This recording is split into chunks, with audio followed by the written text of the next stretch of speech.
ewo he ndị be anyị ekene m ụnụ, ndị ọdịnala ekene m ụnụ, asị m udo dịrị ụnụ, asị m udo dịrị ụnụ. Mana tupu anyị ejebe, anyị ga-ekene eke, kene orie, kene afọ, kene nkwọ, kene ikwu, kene ibe, kene nwata, kene okenye, kene aka nri, kene aka ekpe, kene ụmụ nwoke, kene ụmụ nwanyị, kene chi ukwu, kene chi anyị, kene Chineke, ya bụ nke na-eke eke. a sị m udo dịrị unu niile, dịkwara mmụọ na-emere unu ibe. a sị m ekene dịrị unu. anyị bụ ndị ọdịnala, mana nwa ndị be anyị na-agwa ha ma ọdịnala a na-eke na-ebute ịmụtụ a maka ndị amụrụ, ndị ọgbara ọhụụ amụrụ ha n'ụwa ọfụ, so ha dịgo used to ụmụ teknọlọji, ụmụ smartphone. so ekwuzi ọdịnala ha na-afụ ya ịmụ ihe echi. mba, ọdịnala ga-arụrụ gị foonu, maka ya bụ sayensị a na-ekwu okwu ya. mana ịmagụ na enyere unu language, spells magic of language. unu ama ha na ọdịnala wụrụ sayensị ndị a ji eme ihe ha na-eme. ọya ka eji wee sị unu don't look there. ha sị unu enekwana n'Ijipt, n'ebe ahụ ka ekwensu bi. ọdịnala wụrụ sayensị of everything. mana anyị ebute gị, anyị mana obi agaghị adị ha mma. otu anyị na-ekwu ihe ahụ, obi agaghị adị ha mma, maka ha ga-asị na ndị a nwere ebe ha na-eje o. maka ha ihe anyị na-ekwucha ha na-ama, ha na-eti ihe na translation, a translate ihe, asị na ndị a nwere atụmatụ, ndị a ji ihe wee bịa. o nwere ihe ji wee dee ihe a ndere maka the beginning there was the word, and word is amamkosi wee kwu ya ekwu, John 1:1 a.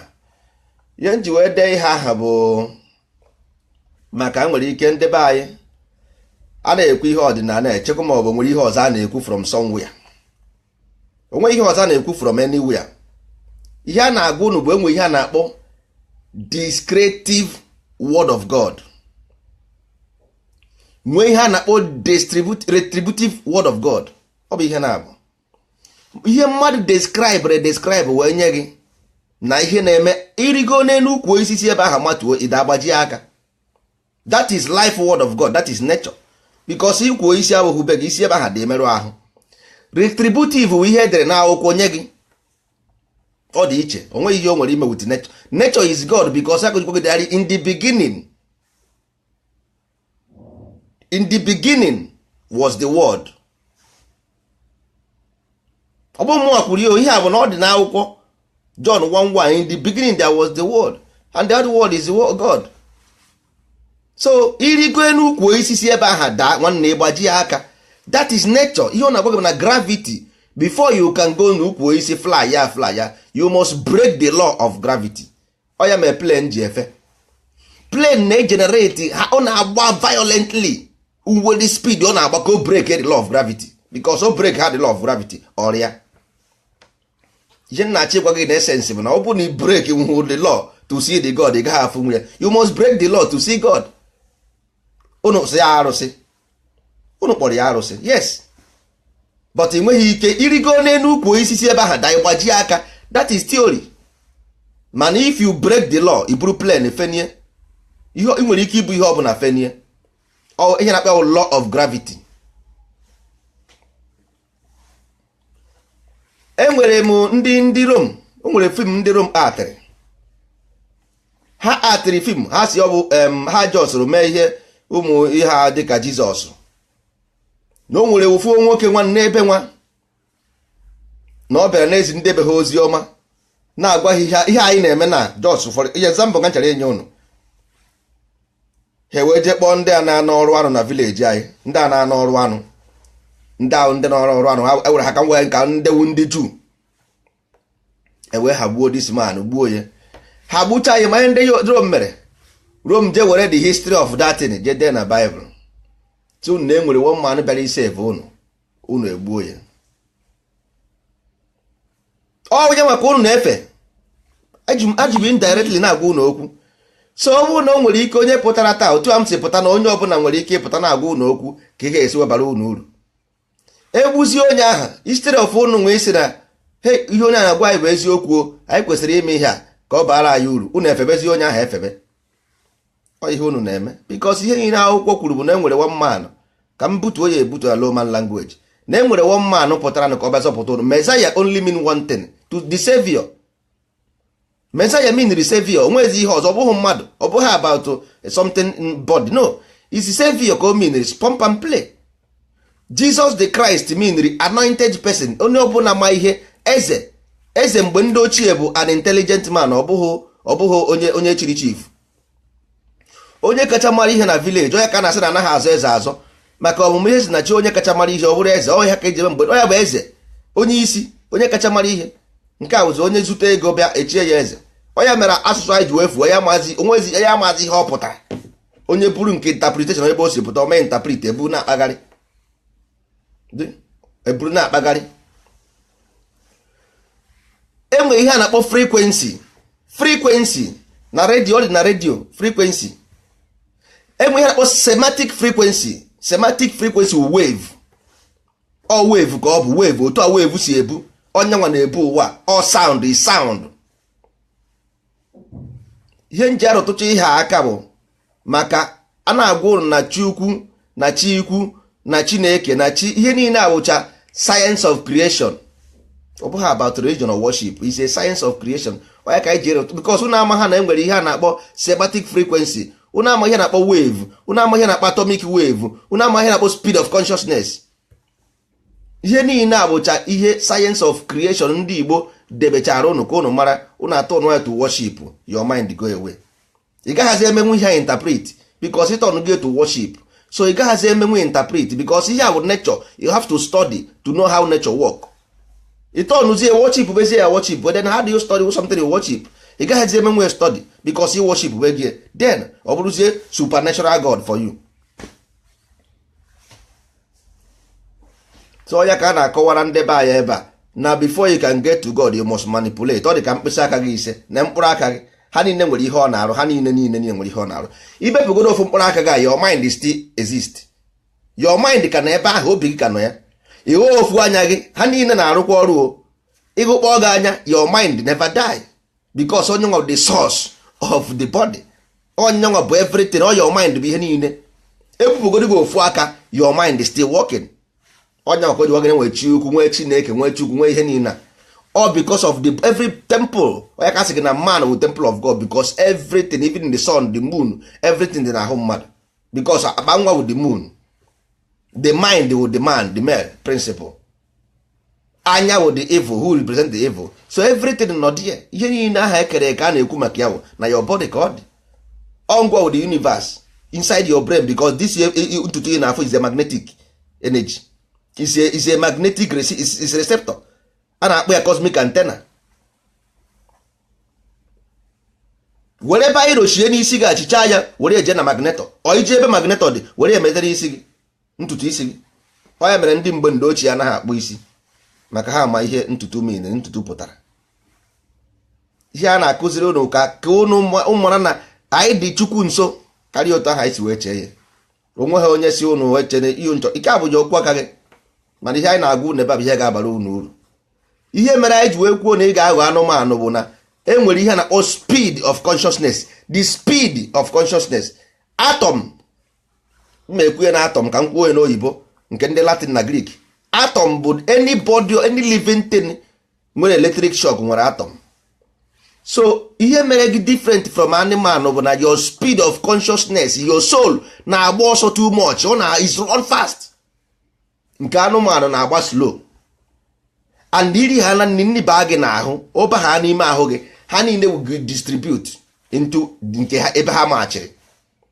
So ị na-eri anụmanụ, ọ gaa n'ime ahụ gị, ọ jee ebe ị machiri, ịma ihe ọ na-eme, o slow down the speed of your consciousness. Ọ ya mere ndị Europe ji wee na-enye ndị be ha anụ ezi, maka ha ma na ezi dị slow. So ndị be ha na-eri anụ ezi, o mee ha dị calm. Ihe gị na Japan na-eticha ma ihe a na-akpọ, ihe a na-eti na close up, a na-akpọ ya fluoride na mmiri ka ha na-aṅụ. Ọ dị ka ihe ahụ ihe a na-enye ndị nga, purposely doing it ka ndị be ha dị calm. Ọ ya bụ ihe anyị ji tata wee na-akpọ ya science of technology and everything. Ndị Igbo akọbaga ezi wee anụ akwa unu eri na onwe onye gwara unu ndị Muslim anaghị eri ezi, ma ihe mere ha anaghị eri ezi because ndị Europe ebe ha si wee mụta sayensị na nke ndị Spain ndị na-ete isi anị ọkwa ndị ojii na-ete isi anị ọha wetara ha sayensị na Europe saịdị ebe Spain ọ ya mere ha ndị Morocco anaghị eri ezi maka ndị isi na anị ma ha ama na anụ ezi adịghị mma maka ha ma sayensị wee hapụ nke ndị kịta ndị isi anị ndị ochie ma sayensị very very well. Even mathematics ọ ha butechara ya na Spain saịdị ebe a ka ndị ọcha dị smart ha pụtago change everything tọnụzie to religion no religious wars. So onwezighị ndị ma na ndị anwụ maọbụ sayensị mara mathematics before ekwubekwu religion. So anụ ezi bụ for scientific evidence proof ọ bụghị maka ite isi anyị. Anụ ezi na-aga clockwise ọ na-aga azụ. The atomic the ingredients o bu adịrọgụ ọ dịghị develop enough for man to eat. Mana ndị Igbo arapụgozi anụ nna ha debere ha ribe ha na-azụzi ezi na-eri ezi. Anụ niile ha gwara unu eri na enwere ihe mere a ji gwa unu eri because of the element o bu because of the element because ihe ọbụla iri na-aga na your blood at the end of the day. Anything you eat na-aga na your blood. So ihe niile nna gị gwa gị ribe enwere ihe ọ pụtara. Ihe niile nna gị debere gị o nwere ihe ọ pụtara maka ha bụ oje na mmụọ. Ọ dịghị too much oje na mmụọ adịghị too much. If you remove your mind from matter you can do anything you like. The mind is stuck in the matter. That is the problem. That is life and space. That is because your mind is stuck in space and time. That is matter. Go and Google what is matter. You see the meaning of matter. Then you take the mind, you go the meaning and combine the two. If you stock your spirit in the body, then what happens? You live a material life, then the inner world will go away from you. That's simple as ABCD.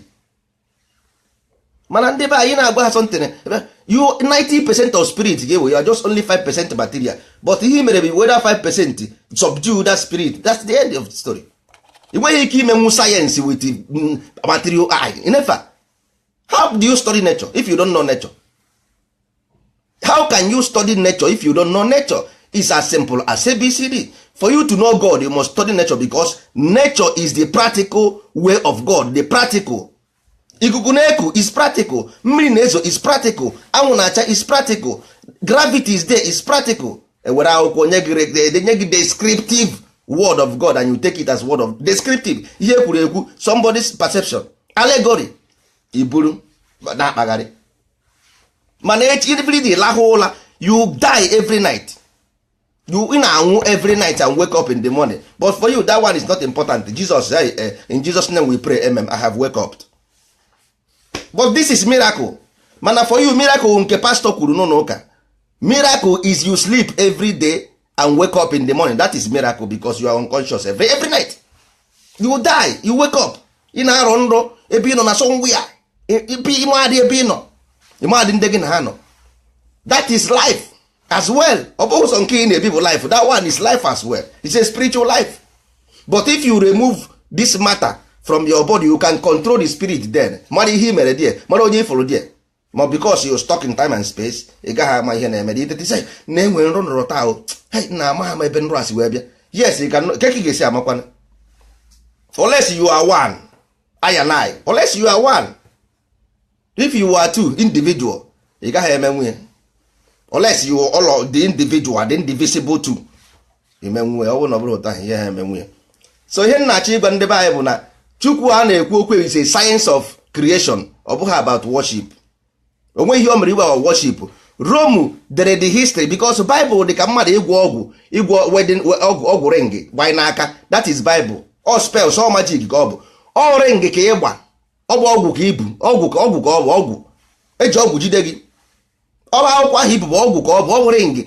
Ya na-eji mmadụ gwọchara mmadụ ọgwụ onyere ring n'aka. Data akwụkwọ ahụ bụ ọgwụ because amụma mee the contradiction na Bible amụma mee ihe them purposely did it because your brain would same exactly with computer. Ọwụ na ime something na computer all the thing dị wrong ya aga ya ha aga. If your computer is intercepted with virus ya ha workzi ha amụma ti the virus the all game so that your mind will be contradicted or contradict ha the mind or stock go ịmaha onye ma computer iwu engineer software engineer mara ihe na akọ. Once program agụrụ ọrụ kwesịsị were ọrụ your computer freeze yeah? So your mind they freeze go your mind with the book. So no gobe ejebe adịghị mma na mana adịghị mma I stuck in the middle pam pam you got that? so ụmụnne m na ụmụnna m, ọdịnala wụ science of nature. And what is nature science? Onye ọbụla ma nature science ma every science n'ụwa. Study nature, nothing will be limited to you, because space is limitless. If you study nature, everything become limitless for you. How do you turn metal to gold? Ka ị ga-esi eme naturally, ọ na-eme. Study how nature do that, then you do it. Ka nnụnụ si efe efe, ị mara ka nnụnụ si efe efe, ị mara na ị nwere ike ilift nwee netad. Ihe need you kọpụlụọ ihe aha dị nnụnụ n'ahụ na ihe nnụnụ nwere, ị kọpụlụọ ya, imuvuo. Ka mmadụ si aga ije, ị mara ihe mere mmadụ ji aga ije, ị kọpụlụọ ya, ọ bụrụ robot. Iwetacha ihe niile ọ bụrụ robot. Mana nke anyị adịghị otu ahụ. Nke anyị bụ anyị chọrọ ịfụ onye nzọpụta ka ọ zọpụta anyị. Kedu ka onye nzọpụta ga-esi abịa ebe ọ bụ na nọ nso pụtara na-ekwu okwu na-agwa na ihe unu ga-eme, ịhapụ ya sị mba na ọ bụ onye nzọpụta ga-esi n'elu abịa? Mana ndị Rom gwara gị na e nwere ofu onye bịaranụ na-ekwu okwu n'ezi ozi ọma, ha gbuo ya. Ọkwa ihe ndị Rom kwuru, ọhịa dị n'akwụkwọ gị. Instead of you to take it from there, ebe onye aha nọ nso kwụsịrị, ị chọwazie nọ nso ị ga-worship. Mba, ọ bụghị ụta ka esi eme. No, never. So ihe a na-agwa ndị be anyị bụ ofu mkpụrụ ihe ọ bụla na-eme eme n'ụwa ahụ, o nwere ihe ka ọ sụrụ ya, o nwere ihe na-eme ya. E nwere ihe na-eme ya. Chukwu abụghị ahụ unu chere. Chukwu bụ science of everything. Ọ sayensị ka ọ bụ, ọ creative science. So ngwa unu ga-agbachi ya tọ anụmanụ ọ bụ na ịma ihe ị na-eme. Eziokwu, ịchọ jeje mara ihe a na-akpọ speed of atom or speed of consciousness, go and Google all those one will normal science ka ọ bụ ị ga-afụ ya. Because your body adịghị different from body nkịta. No, all the mind is different, all the consciousness is different. Because iti nnụnụ n'ime ụlọ na-akpọgeri mkpọpụta na keji, o fere na aja isiri ahụ aja. Ihe ọ na-egosi bụ na the speed wave adịghị enough to project or to think. Yes, so ọ bụ na ngịnwa na onwe gị, your brain goes down, ichebezie ka ndụ na onweghịzi mgbe that consciousness will come. The body and the consciousness abụghị ofu ihe. Consciousness is wave, body will matter. So ọ ebe spirit na-ebi, ọ dị ka oke ịtụ ọnụ na-ebi n'ime ọnụ na oke abụghị ofu, mana oke bi n'ime ọnụ. So spirit na-ebi n'ahụ mmadụ because ọ na-eyuzu ahụ mmadụ to generate, to rise. So ọ bụrụ ife ọkwụ up, spirit na everything nwere spirit. Ihe ọ bụ na nkịta nwere spirit, onwe ihe o nwere ime with mind. All mind bụ ihe ga-rise, the soul will rise, not the spirit. Spirit always there. So ịgbadagodi na oke, spirit ka nọ there, ọ ga-eso ga-aja ebe ahụ. Oke nwere spirit, agbụsị nwere spirit, ha niile nwere spirit. All your soul ka a na-ekwu okwu, your soul mind. Ọnya bụ ihe a na-ekwugharịgharị. Ọ bụrụ na ịgbada nwanne ịbaghazi na that level, ịgbatu otu anụmanụ. All these things na science. Go to study science, go and study science, you see. Bụ anaghị ejeri ebe Chukwu, ị naghị agbara ya afa. That enweghị ike ịfụ Chukwu n'ụwa without breaking the law, without breaking the law of gravity. Because ị gaghị afụ Chukwu energy. Ọ dị ka ofu mkpụrụ aka, ịkọrọ ofu mkpụrụ aka na ebe Chukwu were ya rụba ọrụ. Ya eburu nwu Chukwu, ị ga-akọrọ ya. Ọya bụ alụ kwụsị, ọya bụ machine, ọya bụ moto, ọya bụ plane, ọya bụ ihe niile. Iji ọsọ kọpịrị one energy dị wee na-arụ onwe gị ọrụ. Ọya bụ doctor, ọya bụ medicine, ọgwụ a na-eme a na-aṅụ ọnwe kọpịrị information from be Chukwu. So onweghị nke bụ ihe ọjọọ as long as na ejighị eme ihe ọjọọ. Doctor nwere ike ịgba mmadụ ọgwụ gbagbuo ya, ọgwụ ọkọgbuo n'onye ahụ. So ọ bụghị iwu bụ ya bụ native doctor ka igbuo mmadụ. Enwere ndị doctor na-egbu mmadụ, ha na-agba mmadụ ọgwụ onye ahụ anwụọ. So ọ bụghị iwu bụ ya bụ doctor ka iwe native doctor igbuo mmadụ. Mba, unu ekwuzine na ndị uwe anyị abụghị uwe ọjọọ. Anyị ma ihe, and ihe mere anyị ji wee mara ihe bụ na Chukwu kechara anyị kpa ya aka. Ọ kara anyị mbọsị ezumike, mbọsị ụka, ma ọ bụrụ ndị na-eje ụka. Chukwu kere anyị mbọsị ụka maka mbọsị ụka bụ mbọsị ezumike, ọhụụ mbọsị eji efe Chukwu. Isi a ka ewuri n'isi a enwe ihe na-adịghị ebe ahụ. Ife onye nwụrụ anwụ, ife ụbụrụ isie neregodi ya ọfụma, ị ga-afụ ya isi ebe a ka ọ dị. Enwe ihe ndị ị na-afụzi ebe ahụ jos nnọọ ka e wee gbara ya jara ebe a ka ihe niile dị n'ime ebe a. Ma Chukwu ma ekwensu ebe a. How do you activate God? Darkness. How do you activate evil? from your visual eye. That is the two. Nke a bụ nke eji afụ ajọ mmụọ. O anya ọ bụghị n'ime obi aghọworo na enyere unu fake so nọ n'obi ka a na-afụ ajọ mmụọ asị ka ọ bụ a na-afụ Chukwu n'ime obi na-afụ ajọ mmụọ n'anya.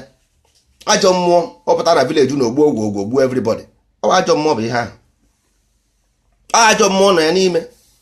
A na-eji anya afụ ya, anaghị eji ntị anụ ya na-afụ ya n'anya. Anaghị agụ nwata na-amaghị agha na-akpọ ya anya.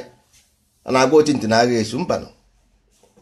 So ụmụ Igbo biko na eji m Chukwu ya ụnụ asị m ụnụ ọ kwefuru ọdịnala mbọsị ọbụla unu nwere anwa wee bụrụ ndị Igbo wee sị na unu agaghị emezi because enwere ike nekpe anya kedu ka mmadụ ga-esi agwa unu na a na-agba akwụkwọ nsogbu adịrọ.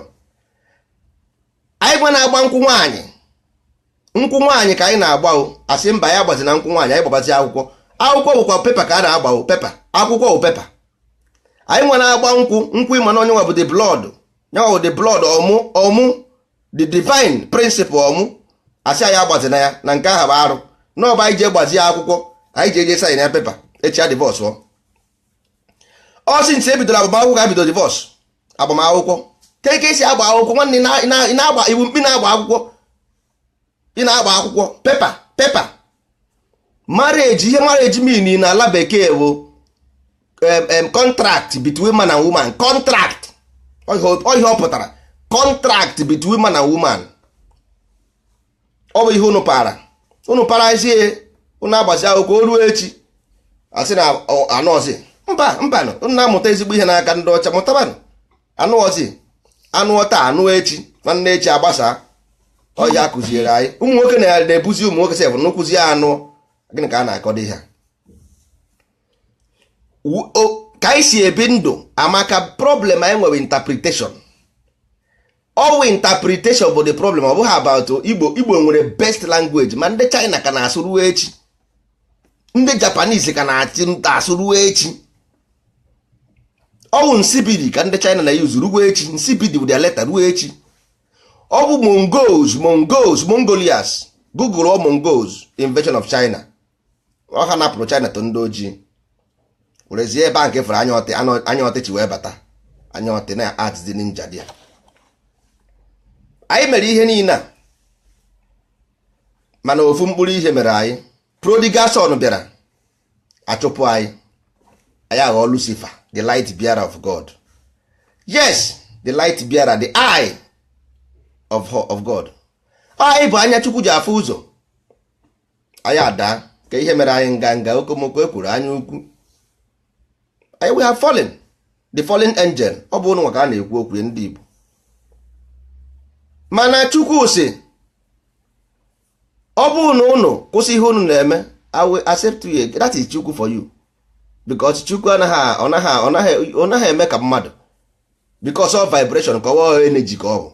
So as long as na that is suppressed that your negative emotion, you make absorb into the kingdom again, intelligent rise again, because all remove the intelligent from you, because all your brain with you. And once you remove the brain, you go lower to animal. You are in body form, but because all can you go na next life, okay? Because ana agbada all small ana agbada by sharp mba ana a low level. If you go from division na division 3 now, in a zero renegation mgbe ahụ ị na-atụ atụrụ ma oke ma ọ mgbada.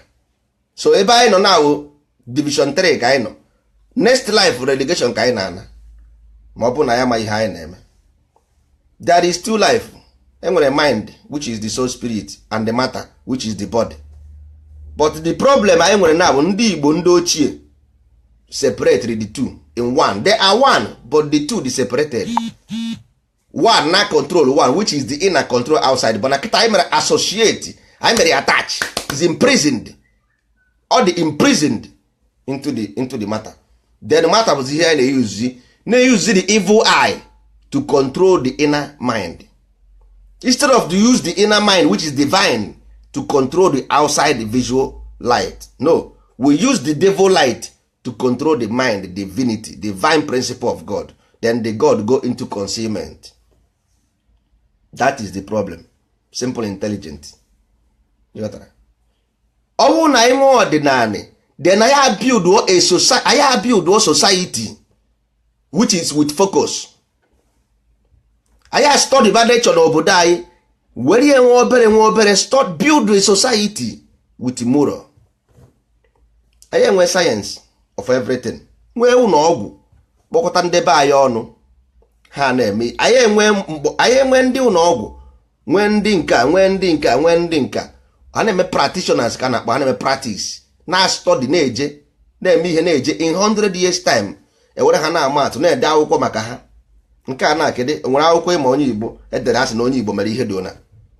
enwere akwụkwọ ị nwere na asị na onye Igbo mere ihe dị ona na ọja nwetara ọgwụ eji agwọ nta ma ọ bụ ọgwụ eji agwọ adara ọ eji agwọ onye kpuru isi. enwere akwụkwọ ịma ebe ị dere ya ịgwasị m ka m fụ, achọrọ m ịfụ ya. mba, asị gị na ọ bụ onye ebe nwa, asị gị na ọ bụ onye ebe nwa. mana anyị nwechara ndị Igbo na-anọ na Amerịka bụcha scientists, wụcha doctors, wụcha nka na the founders of so many things, but under what? Under America.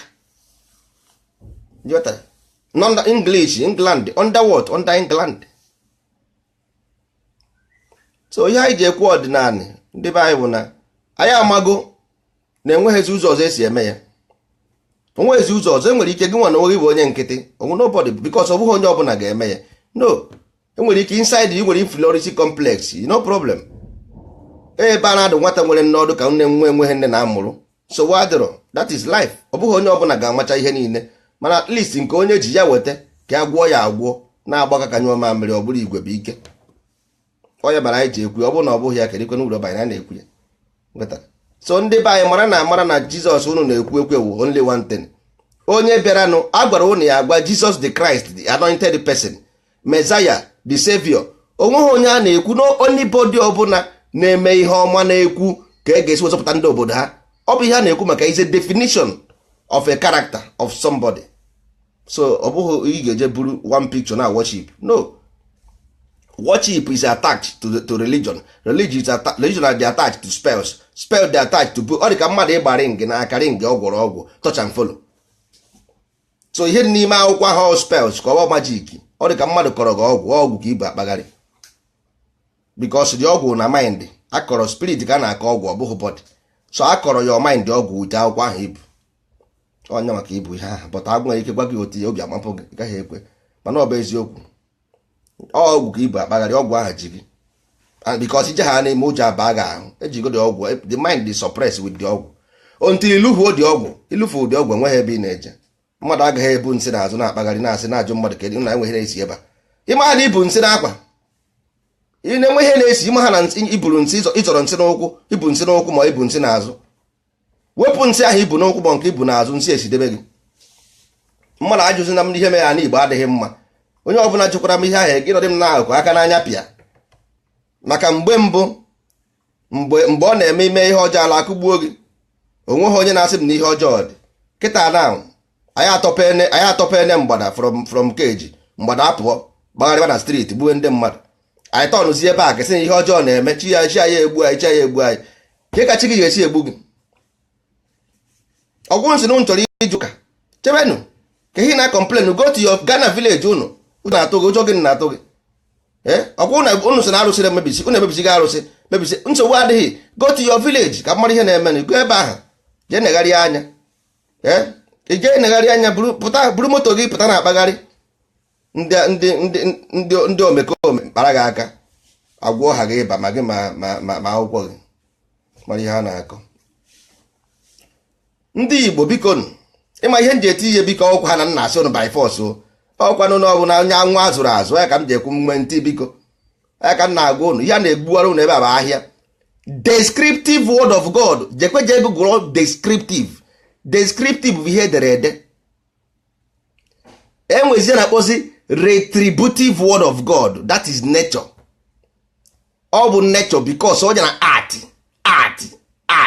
isi na-asị nwanne rigo n'elu ukwu echi kpebe ekpere, kpee ma Jizọs, kpee ma Chukwu, kpee God, kpee ihe chọrọ gị si ebe a mmatụ ụda, ịmatụ ebe ahụ gbajie aka, isi ebe ahụ matụ ịgbajie aka.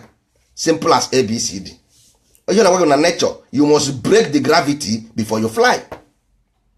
That is the distributive word of God. mana ọ bụrụ nọ nke ahụ sị gị nọ descriptive ikwuo n'ọnụ mapụ ebe ahụ ka ife ya eme gị. mana nke ọzọ bụ na ị ga-manipulate, you must generate a high current speed, very very violent before ifenie i break any the law of gravity, then ife nsogbu adọrọ. All nature, you see, that is a plus a equals to a. mana iburu nke akwụkwọ bịa, see with this akwụkwọ I cast you in Jesus name, ị na-akast boko amara gị isi tọgbọ n'ala. Nke ahụ iberibe ibe ka na cast boko amara gị isi. Ịfụ na nwanne nwere keleg dị ọwụ na mmadụ anaghị asụrụ onwe ya asị, kedu ebe ị ga na-asị na Jizọs amapụ gị isi dị Jizọs n'ụra. Mana nature wụ normally ikpochi ụzọ gị were eke ekwuru ebe ahụ boko na-abịa gbatuo ya naanị, that is natural. So onweghị mgbe onweghị ihe eme gị ịfụ na ịgbatugodo ama naanị ike awụ nature normally. Ịnọdụ ebe ahụ na-ekwu ihe edere n'akwụkwọ, ndị abịa ebe ahụ agwọ gị ịba, ha agwọ gị ezigbo ịba, anya efe oge. So biko nụ anyị emeghị ihe anyị na-eme adịghị mma, ọ dịghị mma, ọ dịghị mma. Aghọtaghị m ịma na sometimes ọ na-eme ekwube ihe a, o nwere echekọtago m ka mmakụ nwee ike ichetanwu the reason why anyị ji wee sị na that is na ihe a ndị a nyere anyị ji wee jidesie ya ike. Ajụgo m nna biko nụ gwagodiri m the one reason why ka ihe nwere m ga-eji wee kwere na this thing. Ihe enweghị nature, ihe ọ bụla na-abụghị nature dị contrary to God, because nature would the normal, the practical way of God, because ebe ahụ the wind ikuku na-ekuru ọwụ nature, ikuku na-ekuru nature, mmiri na-aṅụ wụ nature. Ọ dịghị n'akwụkwọ, ọ na-afụ ya everyday, ọ na-ezo ezo, anwụ na-acha acha, all those things ihe na-anya ya energy. Anwụ give us life, mmiri give us life, ikuku give us life. Ihe adịghị n'ime akwụkwọ. So how ihe akwụkwọ a na-agwa m, what did this akwụkwọ telling me?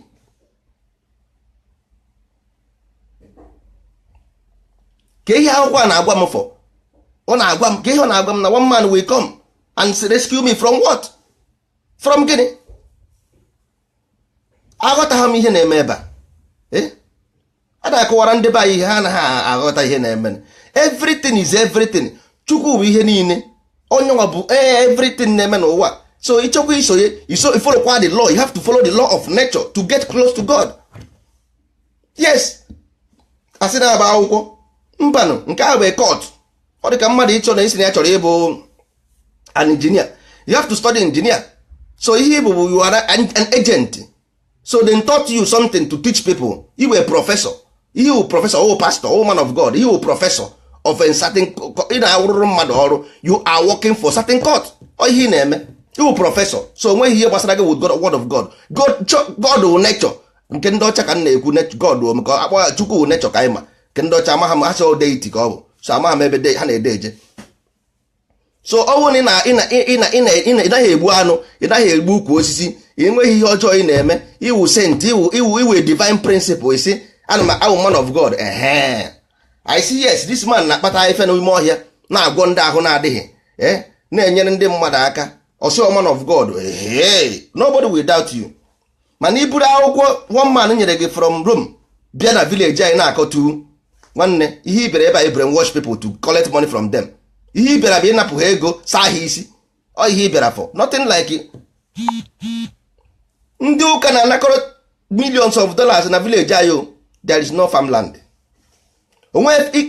Fada nwere cement shop, fada nwere ebe a na-ere cement na village anyị, fada nwere ebe a na-ere cement. Cement shop ju eju na-eju eju, cement shop juru eju, ọ na-ere cement. Fada ụmụaka na village bụkwa nni, no job, nothing, fada na-ere cement. Rụọ ụlọ elu na village ha biri. Onye fada nke ọzọ nụọ nwaanyị na village ha rụọ ụlọ biri ebe ahụ, apụtasị anyị nsogbu adịghị, mechie n'ọnụ gbanụ nkịtị. Anyị gba nkịtị, ihe ọjọọ a na-eme. Afọ ekwu gburu okenye mana ekwuba na ogburu nwata. Ihe ọjọọ emezire gbọ ihe ọjọọ ka ihe ọjọọ na awụgo bụ unu. Enwere everything, descriptive word of God, retributive word of God, active word of God, all those things dịcha. Even John kwuru ya ekwu, John 1 John 1:1 o kwuru ya ekwu, in the beginning there was word and the word was with God and the word was God. That is nature for you. Una na-ekwu jesin unu ajụgo go n'osisi kpọchaa Jesus name, kpọọ God name, kpọọ Elohim, kpọọ onye ọbụla ịkpọchara si ebe ahụ mapụ. ide na ịgbaji ha aka mana ọ bụghị mma gwara gị. What are you talking about? Then where is the evidence na? There is no more evidence to prove your Bible. Ị ka na-ekpe ekpere n'ụlọ ụka Boko Haram abịa mọpụ gị isi o show gị na dịsị akwụkwọ bụ nonsense. O chọrọ gị na nonsense. Ị ka na-eburukwa na-eje na-enwekwe hope na wondụ ọ ga-adị mma. Mmadụ asịzi nara onwe ya asị ihe a bụ asị iberibe. Asị iberibe ọ bụrụ na ị maghị about frequency, ị maghị about semantic frequency, ị maghị about action and reaction, ị maghị about ya na-akpọ drop aptitude, ị maghị na ị nwere ike drop consciously. Nna nwanne ihe a na-ekwu higher knowledge, higher self nwere ike some people aghọtabeghị ma nsogbu adịghị. Ọ nwayọ mana imepe isi gị akọ na uche abata mana ikpochie ya ha abata. Ikpochie isi gị onweghị ike ịbata mana imepe ya akọ na uche abata. Ị mara ihe a na-akpọ wave, ị mara ihe mere the world ji emove. Ị mara no music, no sound na-emove the earth, everything, no sound na-emove ya. Ị maracha ihe niile then if you choose to God, ị mara how to go to God. Ị mara na ọ bụ ha akwụkwọ. No bụ you, between you and the law of the universe. Ị marazi ebe ị ga-akọpịrị, mara ebe ị ga-akọpịrị wee jebe. Ị ga-akọpịrị because Chukwu source of those energies. So ke nke ya ịgbarazi nke ya akọpịrị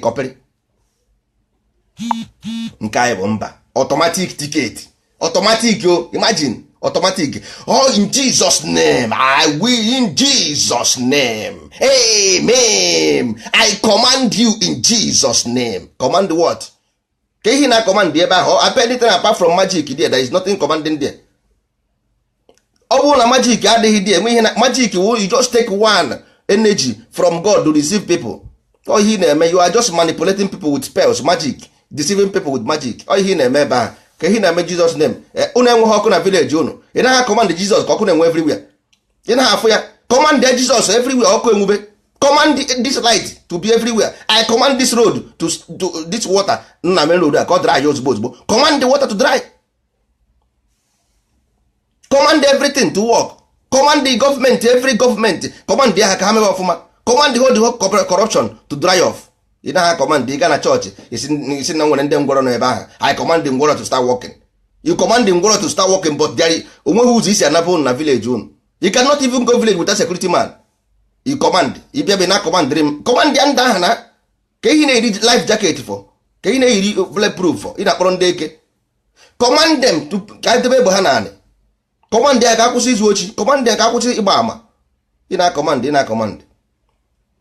Na gwa ndị ajụjụ, let them give you answer. Ha nye anyị answer, ha bịazi na ihe na ewusi ụmụ mmadụ na-asara ụmụ mmadụ isi ebe a. No. Chukwu Chineke chi ya science of the science ka ọ bụ nothing. All creative science, nothing more, nothing less. Rapụ ndị a, rapụ fa. Ọdịnala bịara, anyị bịara ibiod abiod. Anyị bịara ịrụ ala Igbo, ọ ihe anyị bịara for. Ordinary science, the science, the science of nature. Study nature, you get what is inside nature. Use way to develop your land. That is nature, that is God, that is Chukwu. Onye ọbụla mmadụ gwa gị na ya bụ Chukwu, that is fake and lie, nonsense. Ọbasị ka ọ bụ. Ofu na idot isi nọ na ha na ọ bụghị eziokwu. Iburu isi, afọ one ka ị dị. Can you witness it? Ọ bụghị ya mere, ọ bụghị Chukwu mere iji dịrị ndụ. It's your right to be alive.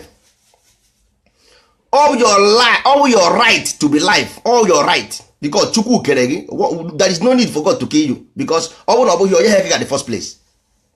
Chukwu chọọ ka ị nwụọ gaghị eke gị, so why should you create you and kill you? Why? Ike ha onwe gị, ọ ya wepụtara gị because of Chukwu interest. Chukwu ọ bụghị interest gị, ị ga-abịa bịa na ya Chukwu every morning, like God give me this, give us this day our daily bread. Farm dị na your hand, ka eme ya farm in your land. What about the farm in your village? What about your land in your village? Ịkọghọ ji ebe ahụ, ịkọghọ ede, ịkọghọ akpụ, ị na-asị Chukwu give you your daily bread. What about the land? You na-asị abịa daily bread every day. In the morning angelus, in the morning plate, afternoon angelus, in the evening angelus, n'abalị Chukwu eme nka ka anyị lahụ ka anyị tete. Ụmụnnu na-ekpe ha ekpere, ha lahụrụ tete. Even atụrụ ị nwere unu nwere ewu nwa atụrụ nwa ọkụkọ, ha kpere ekpere before ha naba.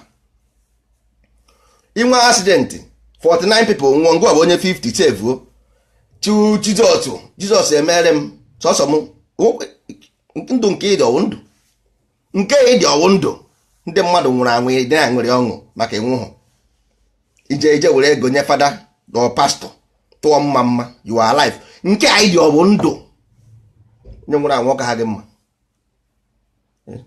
ị na-ekene fada na ihe ọma mere gị moto nwụrụ ndị mmadụ nwụrụ anwụ ije tụọ mma na mmadụ nwụrụ ọ bụghị gị nwa nwụrụ ọkwa nwere ọnwụ onye ọbụla a mụrụ amụ ga-anwụ anwụ ọ bụghị ọnwụ bụ the problem na ọmụmụ amụ ha aga ebe anyị ga-anwụ anwụ so ọ ka mma na iji n'oge chọwa ego ji bifo chi ejie jiri n'oge kwere n'ihe a na-ekwu ihe ọdịnala ya na onye ọ ga-eme anyị maka anyị agaghị anọ ebe a forever anyị na-ana ebe anyị si bịa ụwa ọ na ikpu ka esi abịa ụwa ihe na-agwa gị bụ na you come from the other side ọ na ịmahọ don't you know why nọ na ikpu ka isi abịa ụwa because ọ na-agwa gị na your home is that side ọ bụghị ebe a the woman's womb represent nature so you are going back ọ ga-enye ga-eme absorb ebe isikwa bịa refine ya gị nte igwe gị again na the world bịakwa again here jikọtara so a na-agwa unu gwa aja bụ eziokwu dịka nke ahụ ọ dịka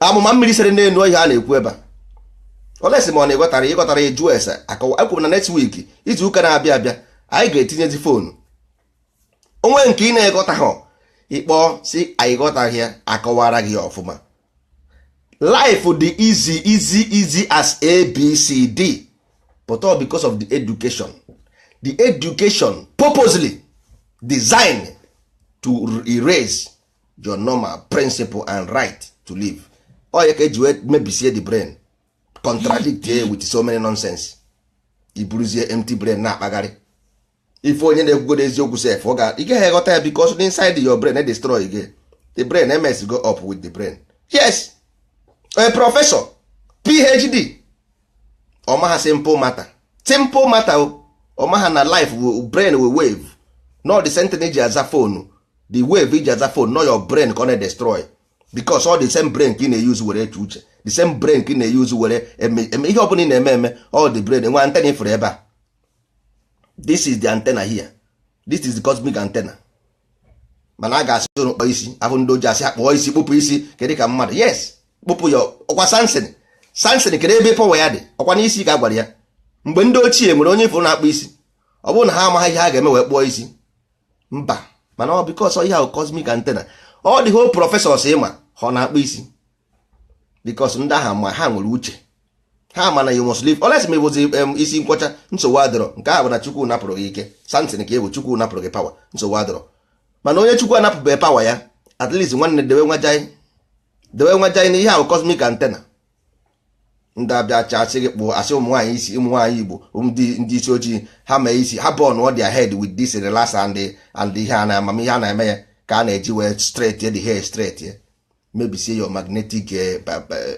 energy receiver and sender mebisiere gị ihe gị your nature Chukwu onye Chukwu nyere gị enye ejidi ekosasiara gị na owu gị na isi adịrọ mma this head no this African head no nke ha ọ bụ nwere ihe na-akpọ enwe ndị soro oyibo so etel 9 and etel 6 abam ka si ekwu the coil the wave ọ bụ coil ka a na-eji eme wave just were coil tii na something copper tii na something gbaa ya ị ga-afụ the vibration ọ na-generate all the coil all the more vibrate ọ na-generate here simple nature simple science ka ọ bụ nothing more all simple science ka ọ bụ but ndị be anyị no they want to be the other side ịmagonu esigo town atakwa m ha ịmagonu nnụnụ amụ na cage che na ife efe ba arụ ontiri ịhapụ ya ofe even ndị ọcha chekwa na nnụnụ nọ na cage bụ normal ihe onye ọcha jụọ ya ka ihe obu nnụnụ na-akpagharị ebe a obu nnụnụ na cage akpagharị ọ sịghị na nnụnụ adịgo used to n'ọnnụnụ ụlọ ka ọ bụ n'ọnnụnụ ụlọ ife na ịhapụ ya ka ofe efe ọnwụọ o nwere nke ofu onye wonde nsị ahapụgodi nnụnụ aka ofe ka mma wee chiga azụ hapụ nnụnụ na ọ na-ebe akwa na-ebe nweta ka ọ na-ebe ka mmadụ ọnwụnarị ya nsị aka ihe ọsị na nnụnụ ya na m gwara ya hapụ nnụnụ ya ka nnụnụ ya fee nsị akwa isi na nnụnụ a na ọ dịgo used nọ na keji agwa ngị hapụ ya ka o jewara onwe isi mba isi na ọ dịgo used nọ na keji hapụ ya nnụnụ fewa nnụnụ nweta ụdị nnụnụ speed nnụnụ pụtaghara ozugbo ozugbo na keji ozugbo o mee pampam ọma na happiness nnụnụ fly to fly is the happiness nnụnụ na-enwe n'ụwa ha tinye na keji iji ikwu ọsị na ọ nọ ọfụma ebe ahụ na keji. Ọ ihe na-eme anyị na ọ ya bụ ihe na-eme anyị a na-agwazi anyị the real thing na ọ bụ the nature and all those things na-akpọ spirit ma nka ọ ya bụ normal thing but because na-emego gị material because ndị ahụ material opposite ha nwe opposite of nature isorozie ha bibe ndụ opposite instead of ngo nwere rely to nature protect gị ihe niile dị na nature ị nwere access to it ị nwere access to it but all because n'isi ije esi na somebody else na-abịa ayọ nna gị ihe ha ka eke esi ayọ onye ọzọ ihe ka onye ọrụ gị nna gị go to your father direct isi from ijecha Rome ije Saudi Arabia iwee tọn kwazie si ha yọbara gị ayịyọ Maria dị asọ yọbara ya ayịyọ Peter dị asọ yọbara ya ayịyọ n'azụ ụlọ m Michael dị asọ bịa na ana Igbo jọọ yọrọ m anị Okorie dị asọ yọrọ m anị mana nke a bụ ihe Chukwu nyere gị direct esi mba ndị a na-atapụ inside your energy ka ha na-atapụ ha na-ezuru ihe a bụ ihe wholesale ị nwere enwe ha bịa ezuru ha ewere jeje na be ha jee mezie ịnabazie ebe ahụ jejọbazie ha pump ị na-enwere crude oil ije goro fuel from Spain from America from England goro fuel mezie import to your land all the same thing everything I never the same thing ha na-abịa amine this lead na our land to build telephones I jee China ga nọ na amine ya today na ha dị amine ndị anyị gazie China ije gote the phone from China butezie na be anyị mana akwaba ka na amine ya why don't you build the company ahụ ebe a rụzie ya ebe a chip zibezie back to China mba anyị ga-enyere ha aka sef abụrụ ya na ruo ebe ahụ arụcha ya anyị egorokwa ebunatazi ebe anyị egere crude even palm oil na ha na-eburuzie na refine ya butere anyị aburu akpụ China ihe na-agakarị ahịa na be anyị na akpụ cassava China na-eburu ya na refine ya wepụta ethanol alcohol send ya back to our land. Ihu na anaghị agụ na enwere ihe anapụrụ gị akọ na uche iwu santin akpụrụ gị isi akpụpụrụ gị isi akpụpụ yes mana otu anyị na-ekwu na ihe unu kwesịrị even hi Chineke in fact ọ naghị adị mma ikwu ekwu maka ọ na-agụ akwa ihe ahụ mmadụ ndokwa ndị na-abịa ndị na-eme dị proud ndị dị proud wee na-eme argument na defend nonsense a na-agụ look at ngwọrọ nekwe nwa ngwọrọ bekee isi apụta ka agba ọsọ nwa ngwọrọ agaghị agbanwe ọsọ 5 minutes ọ dakube maka gịnị o nwere laboratory inwe ya na bonu gị na-eme gị mana ị gaghị enwe onda chọọchị mba ọ gaghị emenwe isi impossible ọnọdịnala gị nwere ike iji wee nwenwu labụ ga-enyenwu gị that kind of information ị chọrọ ngwa ha about government because ndị mmadụ nwechara company na Nigeria they have companies there are companies everywhere in Nigeria and nwere companies onye ọbụla nwere the right your fundamental human right to have a company register your company ma ọ bụrụ na ị chọọ ị na-akwụta asị ruoro gị ihe mmadụ nwere hospital nwee laboratory na hospital ya so ọ bụghị na iwu bụ na ị ga-emerịrị ya n'aka ha mba pọtụ ndị Igbo agwa ha na-agwa ha okwu otu a ma ha ma osi ebe a banye osi ebe a gbapụ osi ebe a banye ihe ga-adịgode n'obi sef ihe na ihe onye a na-ekwu ọ bụghị ihe onye a na-ekwu that is mmadụ kwuo okwu 20 megodi analysis ka ị mara ebe dị okwu na-eje ọ bụghị ihe ọ bụla o kwuru ka ị ga-agodo aka ka ebe onye a na-eje ọ ya bụ ajụjụ ị ga-ajụ onwe gị kedu ebe onye a na-eje ọ ka onye ma ihe si eme nke a bụ ị ga-achọba ka o nwere ebe o kwesịrị itinye otinye ọ dị ebe ahụ o tinye ka mbeji ma nwanne nọ ka ihe ọ anụnwa itinyere ebe a sef ọ anụnwa mba ọ anụnwa ekwesịrị ịdị ihe kwesịrị ịdị opi bikos ọ Pọl ka a na-ekwu okwu ọhụ ọl so ọ bụ ya na-akpọ ya bụ fragmented and some merimerize mentality. Anyị bara n'akụkọ ezigbo akụkọ ha nke obere enyere anyị majik anyị buru na-akpagharị unu na-abụ Domingo Waski mara akpọjọ Domingo Waski mgbe anyị pere mpe na Igbo na ama mma ka na-eme kịta mgbe a jere mụ na afọghị m ya ha na-abịa buru akwa atọ n'uru na steeti ha na-ere ọgwụ ma nke a na-etinye n'anya o ma nke a na ha nwee ihe a ga-eme otu ọkụ a na-agba gị n'okwu na-eti ma akpughe katọn otu a sị ga-enwe ihe dị isi mba akpuchie ya ọ bụrụ oge akpughe piji na-apụta n'ime ọ majik ka a na-akpọ ya ọ bụ the same thing akwụkwọ ahụ ibu onye ka eji mee contradict. sọọsọ ụgụ izi ị ga-eti afụ chukwu the same thing ị mere ka plane fenie. onye nwawu chukwu nwere ike ifu because you are taking small energy from n'ụlọ chukwu ka ị wechara nwa jai. alụ kwụsị any temple you take wechara nwa jai na be chukwu wee rụọ a justice place, rụọ justice place. mana fọngụnwa ọ bụ ihe ọjọọ ebe ekwentị na amaghị m ihe ebe ekwentị for you, amaghị m ihe ebe evil for you, amaghị m makwana definition of evil bụ a character of somebody who devaluate. mana aka m na-eche ka inye ndị na-agbalịsi Syria ka inye ha afa, ndị na-agbalịsi Libya ka inye ha afa, inyebe ha. mana this common language kwuru na definition of evil bụ so person. mana amaghị m ihe na-eche for you to give onye ọbụla ihe ruo orie. amaghị m ihe na-eche ihe afọ obere nwa na-enwe ihe o mere go, obere nwa ọma ha asa, nwa obere nwa na-enwe ihe ọma. o nwere ike obu mburu nche ụwa, obu agwụ pụta ụwa, obu mmụọ pụta ụwa. unu eburie pịaba ya ọgbanje o di possess evil spirit iyawa, evil spirit iyawa. onye nwa ji nwanne nwaanyị amụbere nwa iyawa, okegbuo nwa dị ụnụ amaka na ọ na-eme amụọ, onwe nwa na-eme amụọ otu gbe eke ya n'onu. nke ndị Igbo bụ ọsọ ịpịawa ụmụosu ọtagbuo nwanne nwaanyị, ịpịawa ọtagbuo nwanne nwaanyị, ahụpụ ya n'iro, hapụ ya ebe nke agụ ugbuo ya. ara in the highest maximum.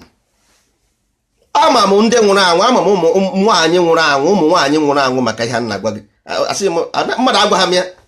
enwere m experience of ụmụ nwaanyị ndị nwụrụ anwụ maka destiny ndị family ha gbaghara ha. o nwere ike mmadụ nwụọ be ha sị ọnya gburie, onye aha gburie, ọnya ọgbanje, ọya ọgbanta, agwụ na akpa ya, ọya gburie, megide nwaanyị ebigarigide aka nwụọ. ọ bụ ihe a na-eme tata. pastọ si ebe o si, ọfada si ebe o si, ọsị ya na-ekpe ekpere. ekpere ị na-eme on based on what? aghọtara m based on what? ekpere ị na-eme based on what? achọrọ m ịma, I want to know. ị na-eme ekpere maka gịnị? arụ adịrị ya. onye arụ adịrị o jee ụlọ ọgwụ. onye na-emere m ekpere ma ana m aṅụ paracetamol. Then what is the need of the ekpere? isi wa m nwa paracetamol, appendix mem nju ụlọ ọgwụ. What is the need of the ekpere then?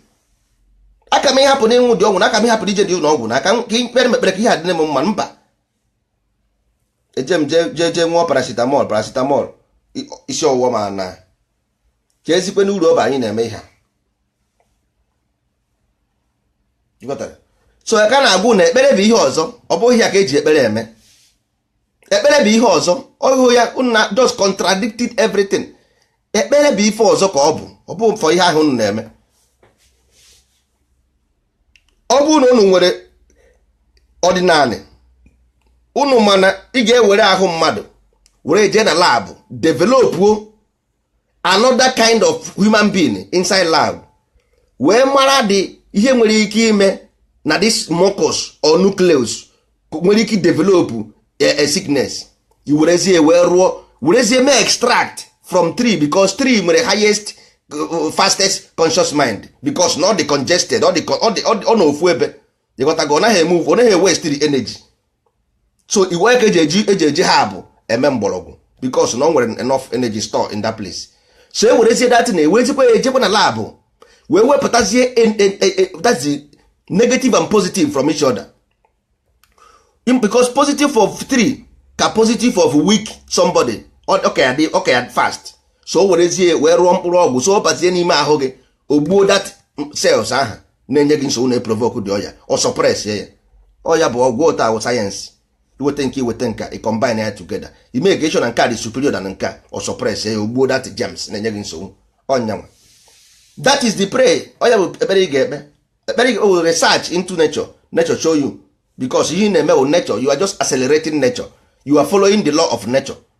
law of nature onye isi na-awa onye idiri ihe ọ ga-eme orie. o nwere ihe ka ọ sụrụ isi ọwụwa ahụ, o nwere ihe ka ọ sụrụ ya. ọ bụghị ndị ịpụta ị na-akọgheri Holy Ghost fire Holy Ghost fire. ọsị gọzienụ mmiri nnụnwa anyị butere n'iru gị, gọzienụ mmiri nnụnwa ka ọ bụrụ mmiri dị nsọ, gọzienụ mmiri nnụnwa anyị butere n'iru gị ka ọ na-agwọ anyị ọrịa, ka ọ na-achụpụ ajọ mmụọ. Ọ na-agwọ gị ọrịa, na-achụpụ ajọ mmụọ. Mmiri ga-agwọ gị ọrịa, chụọ ajọ mmụọ. Nna ụdị ndị ahụ m kwesịrị ime. Ịmana ihe a na-eyi uzu bụ your emotional brain. Emotional brain ka ha na-eyi uzu, ejighị emotion gasasị ihu n'isi. Ha ma na egwu na-eje na emotional side of the brain, they know. So ha berezi werezi egwu ahụ ejiri unu n'ọrụ, a na-asazi unu isi. Ị na-agụzi egwu ahụ etinye aka na akpa gị, gọzienụ mmiri nnụnwa anyị butere n'iru gị, gọzienụ mmiri nnụnwa ka ọ bụrụ mmiri. Oru ebe ahụ were 100 naira amanye uwe tọkọ, fada pịa ya anya si ngwanụ ọtụtụrụ mmiri aha ọyọọ ya n'isi jakajaka. Ị gafere onye nke ọzọ abịakọ ya yakayaka, a na-asa unu isi. Mana ọ gaghị ka a na-arụ ọnụ, gaghị ka eji n'ugwu daa gaịma na-erie ịgotago ife a na-eme die. Mana ntị gaịma na amara mgbu na-eri eri, ntị den gaịma ga na-afọl na-eje, ntịrị ma na-erigo gị nwanne ọwụ amụma mee ya is purposely. It does not contradict itself. That is a strategy, is part of the game. All part of the game. Ọwụ contradict ihe, part of the game. So all game ka a na-play here, because ihe all football anọ na game. We are in a matrix world. You got to go all game ka a na-agba ebe a. Ihe ahụ draft ka a na-eti. So mụnwa na onwe m, if I mbịa gbuo gị now, njọ gị ga-adị m n'isi. You got to go. Okay, depreciate my soul, depreciate my emotion. So mana m set gị up, iji aka gị gbuo onwe gị, then ọ ga na-eme m na-arị na-agbada. You got to. So all game ka a na-akụ gị, all mathematics. Onye ka, if you think, then you develop your brain according to thinking, according to ihe na-eche. You develop your brain according to thinking, ihe na-eche. So ha na-develop this mathematical game, how to control, manipulate. Nke gị wee na-achọ develop a brain, how to go to imaginary kingdom. Ị na-develop how to go to imaginary kingdom. How a na-develop how do we manipulate, control everywhere in the world. All ihe ha na-eche every day by day in their lab, through their laboratory, through everything. Ihe ha na-echewu ka anyị ga-esi a control ndị a na this population, new generation na-apụta. Nke gị ihe na-echewu ha ka anyị ga-esi afụ Jizọs kemgbe ọ na-abịa, ike ụwa agwụna m, achọrọ m ịna n'eluigwe jepiri. Just let him come. Jesus is coming soon. Jesus is coming soon. Repent, for the kingdom of God is at hand. Yes, that is all you can say. Ebe a na-ekwu na a na-achọ ka arụọ the fastest train nwere ike isi na Japan dara Spain in 2 hours. You are the God that create, because you know na physics, every different element, different level of vibration, different level of consciousness. So you represent the one, you represent the matter here. Go on a lead, man leads in this planet Earth matter. This material world, man a lead. So how do you develop this world, man? That is the question. God give you everything to develop, but you have to use your instinct. You have to use your intuition to think how to develop this life. Mba, ihe ga na ebe a na-agwa m mbọsị ị ga-eje n'igwe, mbọsị ị ga-afụ Chukwu anya, mbọ Jizọs na-abịa, Jizọs anaghị abịa bọnkọm. Mba, unu ga-drop aptitude. Next life you will drop aptitude. Then if ihe mere onwe gị, ị ga-awụzi nkịta ebe icheoku na-ekwu okwu. Ị doubt ihe m na-ekwu, you don't need to speak to talk. Your mind, you can close your mind, but you are talking inside your mind. Asị. So don't ask me anụmanụ na-ekwu okwu. Mechie ọnụ gị, ikwu okwu n'ime obi gị, ị na-ekwu ya, ị na-atamu n'ime obi gị. So you don't need to ask ma anụmanụ na-ekwu okwu n'ime obi ya. Sometimes self ekwupụta ya, ome wow mee nnụnụ pịa ọkọ pịa ha na-ekwu okwu. Ihe ime na ha na ihe a na-akọ, ya na ha na ihe a na-akọ. That's why you see na ha na-ekwu okwu, because ị na-afụ mmadụ as ihe religious mind. All religious mind, ị na-afụ mmadụ as superior something, just ordinary superior. No, it is superior about conscious mind. Ọ bụghị about body, because you are man. Because of the body. You are not man because of your body, you are man because of your mind, not because of body. Mana for ndị chọọchị how body ụbọchị ụka ọkpọ taa ịwụ pastọ kpọ taa kpụrụ ugobanye oh Jesus, hey everybody repent, God, the kingdom of God is at hand. Dara biko nụ anyị ga-eweta okwu anyị n'okwu njedebe taa. Ebe m metụrụ aka taa maka onye chọrọ idetu edetu, ị nwere ihe a na-akpọ descriptive word of God. Jeje Google leta. Enwe ihe a na-akpọ retributive word of justice, retributive justice word of God kwa ijeje gụọ ya. Jekwe check ihe a na-akpọ active word of God, that is nature, because onye maka ị na-afụ anya. Enwekwa ihe a na-akpọ semantic frequency, that is wave sound, how everything move. Enwekwa ihe a na-akpọ operational word of God. Detuo ya edetuo so that later you just check this thing were eme onwe gị educate. You just check ihe na-akpọ action and reaction. Maka ndị na-eri anụ ezi, maka ndị na-eri anụ ezi, enwere anụmanụ ndị bụ unu si ga-eri ne. Eke anaghị eri eke eri. Eke nwere ikpere eke dị dọl. Ihe mere o ji dị dọl wụ na atomic destiny eke ọ dị very weak. Ọ dị ka nke awọ. So ị na-eri ya, ọ ga-slow down your value of consciousness. The speed of your consciousness will be slowed down. Ma ị na-eri eke, ma ị na-eri ezi, ma ị na-eri awọ. Jekwe check ihe a na-akpọ aptitude. Ị nwere ike add, icheki ya na-akpọ drop, icheki ihe na-akpọ aptitude. Then ị marazie m na-akọ. Icheki ihe a na-akpọ speed of atom. Icheki ihe na-akpọ speed of consciousness. Icheki ihe na-akpọ soul gravitation. Icheki ihe na-akpọ food digestion, because food digestion abụ otu isi wee were atom. Ihe ọ bụ na eriri ọ baa n'ime afọ gị, ifu na ha niile na-aga direct to what they represent. So ihe ọ bụ na ebe ahụ nwere that kind of thing, dị nni ga pieces o pieces ya n'ime ahụ gị, ha niile ejebe to their source. So ihe ọ bụ na iriri ọ ihe bụ you are what you eat. Onye m chọrọ ịgwa gị ọ ya bụ the food digestion or atomic digestion or atom or just whatever. You got to go. So biko nụ ndị be anyị enwere oh my god, enwere ihe a na-akpọ density in human vibration. Ihe m ji ekwu ihe ahụ, ihe m ji akpọ ya afa bụ ka ọ ghara ịbụ nkwụcha ihe apụọ. Achọrọ m ka unu detuo ya edetuo, ji aka unu na-eme onwe unu educate. So mbọsị anyị na-abịa ha godi at least i were ndị ahụ enyere gị enye wee na-ahazi onwe gị, because brain can only develop when you begin to think. Ị na-eche echiche, inweta one word, nchiba ka ime interpret with that word, then the brain na-eme. Ọ dị ka mmadụ iwere trouser na-anaghị aba ya na force, at the end of the day trouser aba gị. Ọ ihe na-eme na your brain, ị na-force ya ọ na-emepe, ị na-force ya ọ na-emepe, ị na-force ya ọ na-emepe. So onye ka oh my god, aka m dịbe anyị nwere ike iji ọsụ nnọọ meet up na ịghọtara meet up, because ihe anyị bụ n'obi anyị chọrọ ime na anị anyị ọ karịrị akarị. We have a long way to go. Mana enweghị ike ga-esi nwe company without a consumer plan. Mbanụ ụlọ anyị wụ ndị nkịtị mba mbanụ anyị wụ ndị nkịtị. So ọ ka mma ka anyị kacha up fastly. World is developing from now to 2021. Ha ga-enwe higher consciousness.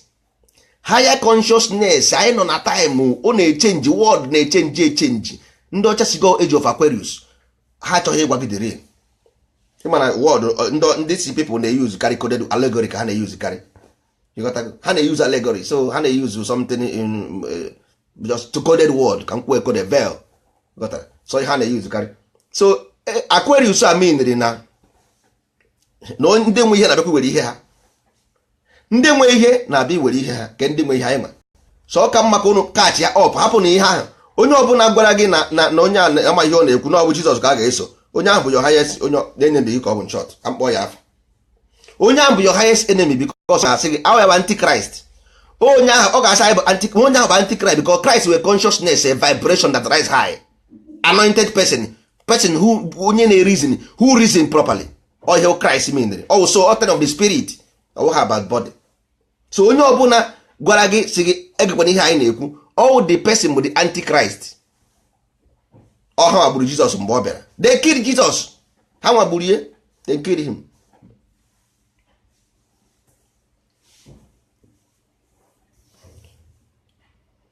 Nni dị mkpa, food dị important, very very important. Ọ ya ka ndị Europe ji wee jide ndị be ha n'ọrụ, then suppress their population with food.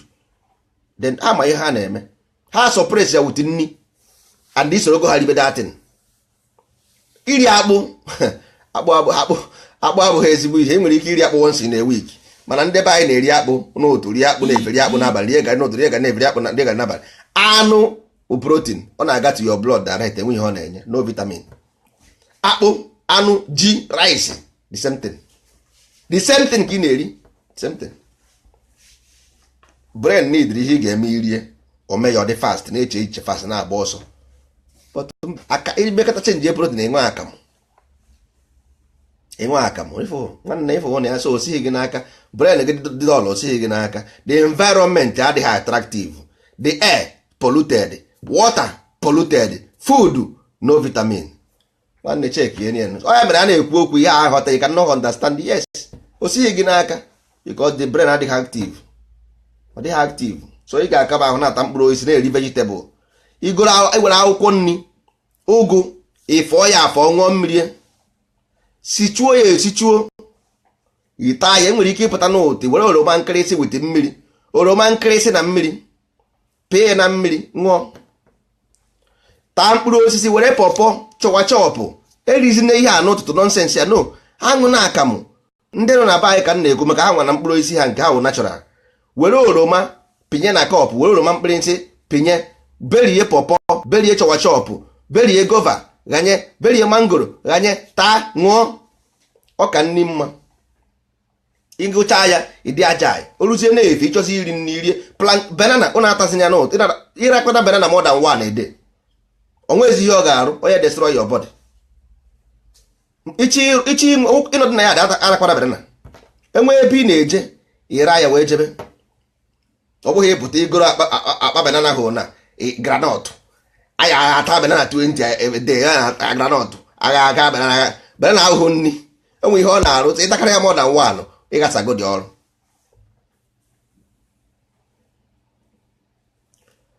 Nwanne ya ka m kwuru mbụ, agaghị m ekwu ihe ọ pụtara ebe a. Ndị ọcha ama ihe ọ pụtara, ọ dị code, ọ dị coded. So nkwu ihe ọ pụtara ebe a na ha mara na anyị ma ebe anyị na-eje, hapụ ya eme ka anyị kwụzie n'azụ ụlọ. Eji ofe Aquarius ihe ọ pụtara bụ na ndị nwe ihe na-abịakwa iwere ihe ha. Otu ọ dị na mbụ ka ọ ga-adịkwa ege ugbu a, otu ọ dị na mbụ ka ọ ga-adịkwa ọzọ. Ndị ama na ndị mbụ, ha ma ndị bụ ndị mbụ. So onye ọbụla were ziri egwu eze ya ọnụ. Ndị bụ ndị mbụ na-abịakwa were ihe ha, onye nwe ihe na-abịa were ihe ya. So ya bụ Age of Aquarius, ya bụ the time of enlightenment, ịghọtago, mgbe the energy of vibration will go high again, the time of gold, ịghọta, that is it. Ya bụ the Aquarius age. So nsogbu adịrọ na ndị be anyị ụnụ amezi na ibe na ime iberibe ị ga-agbadakwa agbada o, because so that is if you go to science you will see element, you see everything, see atom, ịma ka atom si arụ ọrụ. Ị mara na ife ọkwa up ị na-agbada agbada lower form, lower animal form, lower life form. Google lower life form, Google lower life form, Google ya jee chọọ ihe o meniri. Mgbe mgbazi na mmadụ ga-agata animal, you believe it. I give you the assignment, go and do the research. Ị ga-afụ ya, you see it there. You go to animal, ọ bụrụ na ịma ihe mere. Ndị akpọ chen nkịta, inwe bad luck ịbanye n'ewu. Ewu ka ndị Hausa akpọrọ gị na-akpa, onye ka m na-akpụrụ ewu, onye ka m na-akpụrụ ewu. Ndị Hausa akpọrọ gị na-agagharị, a na-akpụrụ gị si ihe duru ije Ọnịcha, akpụrụ gị na-akpagharị, na-eme ịnọ n'ime obi gị na-eche ha ngaramara ahụhụ. Gwagwa mgbe dizibọ onye na-ekwu ihe a, mgbe ha nụkwara m ihe a, mgbe na-ezuzugharị kịta na-aba na m na-ewu. Ndị a na-ekwu okwu n'ime obi ha, ichekwa na ahịa a na-ekwu okwu n'ime obi ha. So ụmụnne m, ọ ga-adịkwanụ na enwekwara ike nwere ebe m na-eje echi, mana onwe ka o si wee dị anyị ga-apụta mana a ga-abụzi ihe Jizọs ha ga-abụ ọ ga-abụ ebe next week because of time adịrọ ghọtago maka gwa abụ na anyị chọrọ ịpakeji ya pakeji ka ọ gara because mana ikwuo ịtụpụ nkịta akọrọ igote ya adịa ketara ya mbụ anyị chọrọ ka anyị mechaa ya ndị pastọ ezo n'okpuru bed anyị chọrọ ka anyị mechaa ya ndị fara na ndị pastọ azokpuo n'okpuru bed because ọ bụrụ na ọ bụghị otu ahụ a ga-atị ịma ha na-achọkarị excuse ebe a ga-agodo aka wee kọọ akụkọ isi aja na Google ha butie tọpe ya n'Igbo ebe anyị ha aghọta ihe ha na-akọ na waya adịgo too much ka ọ dịbakwanụ na mbọsị onye ochi ga-akwa nna ya ka ije nchọ na ihe anyị furu efu ọdịnala adịgo bụ na ọ dịgo kwere n'ime obi gị jos kwere n'ime obi gị na ọ bụ ọdịnala ga-enye anyị ihe anyị chọrọ kwere n'obi gị udo ọdịn